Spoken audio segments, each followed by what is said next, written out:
বন্ধুরা, চলে আসলাম মায়ের রান্নাঘরে। আশা করি আপনারা ভালো আছেন। আলহামদুলিল্লাহ, আমিও ভালো আছি।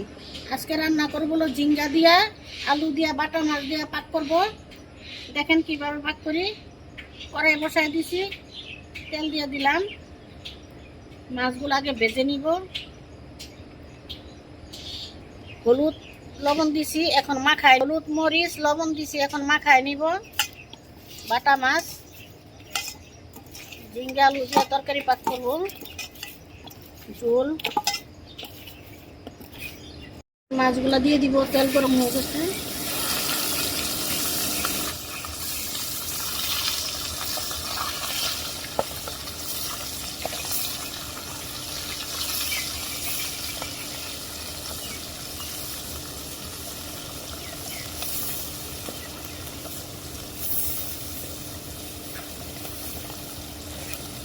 হয়ে গেছে, উঠে নিব।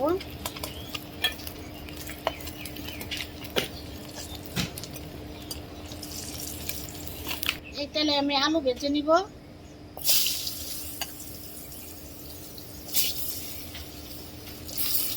লবণ দিয়ে দিব।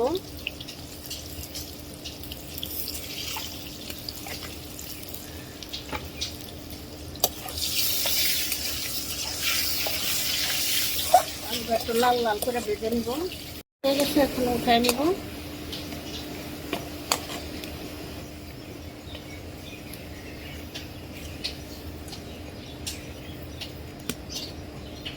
আমি রান্না করব।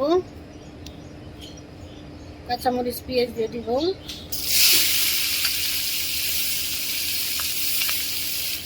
পরিমাণ মতো লবণ দিয়ে দিলাম।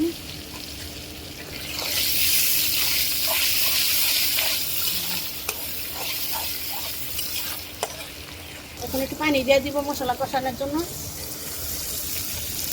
1 চামচ আদা রসুন বাটা দিয়ে দিলাম। 1 চামচ ধনিয়ার ফাঁকি, 1 চামচ হলুদের ফাঁকি দিব। 1 চামচ থেকে কম দিব জিরার ফাঁকি, 1 চামচ মরিচের ফাঁকি। এখন সুন্দর করে কষায় নিব। আলু দিয়ে দিব।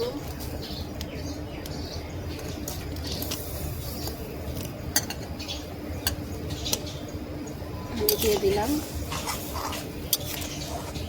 কষানো হোক। কষানো হয়ে গেছে, তেল ছেড়ে দিতে। এখন সামান্য একটু জল দিব।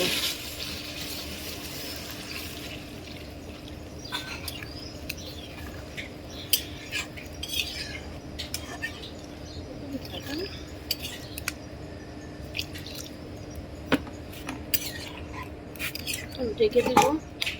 মাছ পরে মাছগুলা দিয়ে দিব।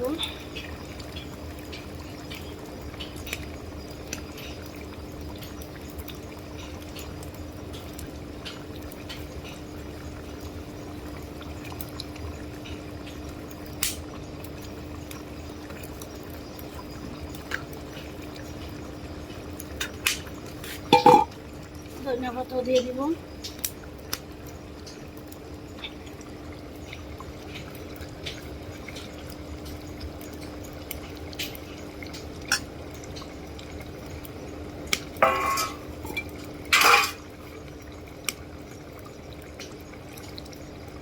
রাখবো না। তরকারি হয়ে গেছে, এখন নামাই নিব। কষানো এখনো হয় নাই, আর একটু হবে। ঝিঙ্গা দিয়ে দিব।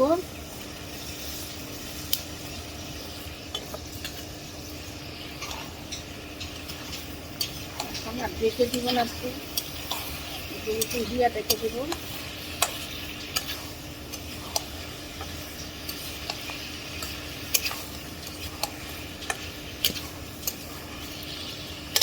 দেখুন বন্ধুরা, ধুন্দুল দিয়ে বাটা মাছের তরকারি রান্না করা শেষ। কালারটা কত সুন্দর হয়েছে দেখতে পাচ্ছেন। এভাবে রান্না করে খেয়ে দেখবেন, অনেক ভালো লাগে। আমাদের ভিডিওটি আপনাদের কিরকম লাগলো তা অবশ্যই কমেন্ট করে জানাবেন। লাইক শেয়ার সাবস্ক্রাইব করবেন। আবারও কোনো নতুন ভিডিও নিয়ে আপনাদের সামনে হাজির হবো। ততক্ষণ ভালো থাকুন, সুস্থ থাকুন। আল্লাহ হাফেজ।